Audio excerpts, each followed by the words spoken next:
எல்லோருக்கும் இனிய வணக்கம் நண்பர்களே. தமிழ்நாட்டில் நிறைய நாடோடி சமூகங்கள் இருக்குது. இந்த நாடோடி சமூகங்களில் ஒரு சமூகம் சாட்டையடிக்கார சமூகம். இந்த சாட்டையடிக்கார சமூகத்திற்கு இதுவரையிலும் சாதிச் சான்றிதழ் வழங்கப்படவே இல்லை. ஏன் சாதிச் சான்றிதழ் வழங்கப்படவில்லை? நண்பர்களே, தமிழகத்தை பொறுத்தளவில் வெவ்வேறு காலகட்டங்களில் ஒரு நாடோடி சமூகங்கள் தமிழ்நாட்டுக்குள்ளே வந்திருக்காங்கன்னு தெரியும். அவர்கள் வந்து இங்கே உதிரிகளாக வாழ்ந்து மிக கடினப்பட்டு அல்லல் பட்டு துன்பப்பட்டு ஏதோ இந்த காலகட்டத்தில் ஏதோ கிடைக்கிற இடத்துல அங்கங்கே வாழ்க்கையை ஓட்டி கொண்டிருக்கிறார்கள். இதுதான் யதார்த்தமான ஒரு உண்மை. ஆனாலும் கூட அவர்களுக்கு அரசுகள் வழங்கக்கூடிய சில சலுகைகள் அவர்களுக்கு வழங்கப்பட்டிருக்கு. இப்போ உதாரணத்துக்கு நான் சொல்லி வரேனே பார்ப்போம். இப்போ வந்து பெருமாள் மாட்டுக்காரர்கள் அல்லது பூம்பு மாட்டுக்காரர்கள் கேள்விப்பட்டிருப்பீங்க. அவங்க வந்து ஆதியன் பழங்குடி என்று அழைக்கப்படுறாங்க. அவங்க ஒரு எஸ்டி பிரிவுக்குள்ளே வருவாங்க. பாம்பு பிடிக்கக்கூடிய இருப்பாங்க, அவங்க வந்து ஒரு எஸ்சியில் வருவாங்க. களைக்கூத்தாடிகள் அப்படின்னு சொல்லக்கூடிய ஒரு சமூகம் இருக்கும்.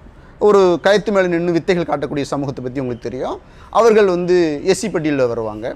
நாளிமணிக்காரர்கள் என்கிற ஒரு நாடோடி சமூகம் இருக்குது. அதாவது நெல்லை பற்றி பாடக்கூடிய ஒரு சமூகம் இருக்குது. இது வந்து ஒரு எஸ்டிக்குள்ளே வருவாங்க. நரிக்குறவர்கள் நீ கேள்விப்பட்டிருப்பீங்க, அல்லது அவர்களை வந்து குருவிக்காரர்கள் என்று அழைக்கிற வழக்கம் இருக்குது. அவங்க தொடக்கத்தில் வந்து ஒரு எம்பிசி பட்டியலில் இருந்தாங்க. அதற்கு பிறகு இப்போது அவங்க வந்து அதிகாரப்பூர்வமாக எஸ்டி என்கிற ஒரு பிரிவுக்குள்ளே வந்திருக்காங்க. இதே மாதிரி குடுகுடுப்பைக்காரர்கள் அல்லது குடுகுடுப்பை நாயக்கர்கள் அப்படின்னு இருக்காங்க. அவங்க வந்து ஒரு காட்டு நாயக்கர் என்கிற பிரிவின் கீழே வந்து எஸ்டி பிரிவுக்குள்ளே வருவாங்க. இப்போ என்னன்னா, இவர்களை போல அலைந்து திரியக்கூடிய ஒரு நாடோடி சமூகம்தான் இந்த சாட்டையடிக்கார சமூகம். சாட்டையடிக்கார சமூகம் என்பதை உங்களுக்கு நான் சொல்லித்தே அவங்களுக்கு புரியணும்னு அவசியம் கிடையாது. இந்த பேருந்து நிலையங்களில் அல்லது ஒரு பொதுமக்கள் கூடக்கூடிய இடங்களில், திருவிழாக்களில் உடம்பில் சாட்டை அடித்து கொண்டு அவருடைய பெண்கள் வந்து உரிமைகளை வைத்து கொண்டு சின்ன குழந்தைகள் உட்பட நீங்கள் வந்து யாசகம் கேட்டுக்கிட்டு இருக்கிற ஒரு சமூகத்தை நீங்கள் பார்த்துருக்க முடியும். அவங்க பெரிய வெயில் அடிச்சுக்கிட்டு இருக்கும், மழை அடித்தாலும் சரி, அவர் வயிற்று பிழைப்புக்காக அந்த தொழிலை வந்து ஆண்டாண்டு காலமாக செய்து கொண்டிருக்கிறார்கள்.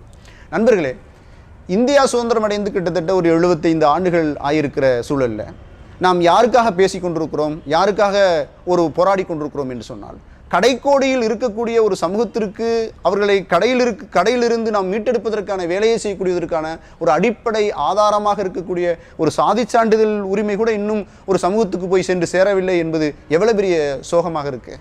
ஒரு ஜேபீம் என்கிற ஒரு திரைப்படம் வந்தது. அது மிகப்பெரிய ஒரு உரையாடலை வந்து நம் சமூகத்தில் ஏற்படுத்தியது.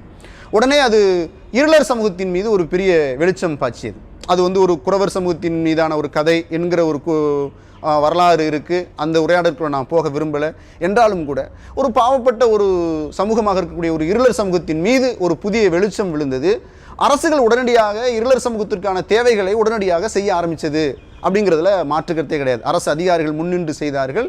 இன்று தமிழகத்தில் வாழக்கூடிய இருளர்களுக்கு குறைஞ்சபட்சம் அடிப்படை உரிமைகள் ஓரளவுக்கு கிடைச்சிருக்கு அப்படிங்கிறத நான் வந்து இந்த பதிவில் ரொம்ப தெளிவாக சொல்ல முடியும்.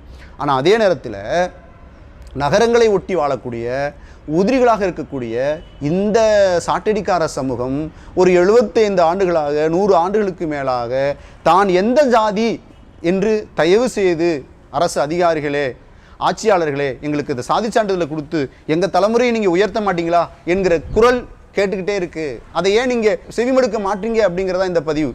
ஒரு சமூகத்தை இன்னொரு சமூகத்திலிருந்து பட்டியலில் மாற்றுறதுக்கான வேலைகளை அரசு செஞ்சுட்டு தானே இருக்கீங்க. ஆனால் ஒரு சமூகம், ஒரு கடைக்கோடியில் இருக்கக்கூடிய ஒரு சமூகத்திற்கு இதுவரையிலும் இந்த ஜாதி தான் நீ இந்த ஜாதியிலிருந்து உனக்கான ஒதுக்கீடு இருக்குது, இதை பயன்படுத்தி நீ மேலே வா என்று சொல்லாமல் இருப்பது என்பது எவ்வளோ பெரிய வழி நிறைந்தது. சதாகாலமும் சாட்டையில் தாங்களை அடித்து கொண்டு பிச்சையேந்தி தன் பிழைப்பை ஓட்டி கொடுக்கக்கூடிய ஒரு சமூகத்தின் மீது நீங்கள் பார்வையை கண்டிப்பாக ஆட்சியாளர்களும் அரசு அதிகாரிகளும் செலுத்த வேண்டும். உடனடியாக போர்க்கால அடிப்படையில் அந்த சாட்டையடிக்கார சமூகத்தை நீங்கள் கண்கொண்டு பார்க்க வேண்டும். அவர்கள் தங்களை என்னவாக அழைக்க விரும்புகிறார்கள் என்று சொன்னால், நாங்கள் ஒரு பழங்குடி மக்கள், நாங்கள் வந்து ஒரு சோழகா பழங்குடி என்று சொல்கிறார்கள். அவர்கள் பழங்குடியா பழங்குடி இல்லையா, நீங்கள் எது, அந்த வரலாறுக்கு நாம் போகணும்னு அவசியம் கிடையாது. அல்லது நீங்கள் ஆராய்ச்சி பண்ணுங்க, நீங்கள் இந்த சமூகம்தான் என்று சொல்லி அவர்களுக்கு ஒரு சாதிச் சான்றிதழை கொடுங்க. ஏனெனில் நூற்றுக்கணக்கான இளைஞர்களும் இளைஞிகளும் படித்துவிட்டு வேலை இல்லாமல் இருக்கிறார்கள், அது பொது அடையாளத்திற்குள் வராமல் ஒதுங்கி கிடக்கிறார்கள். ஒதுங்கி கிடக்கிற சமூகத்தை மேல் கொண்டு வர வேண்டியதுதான் நமக்கு எல்லோருக்குமே இருக்கக்கூடிய மிக முக்கியமான கடமையாக இந்த பதிவின் முன்னால் நான் வைக்கிறேன். நன்றி.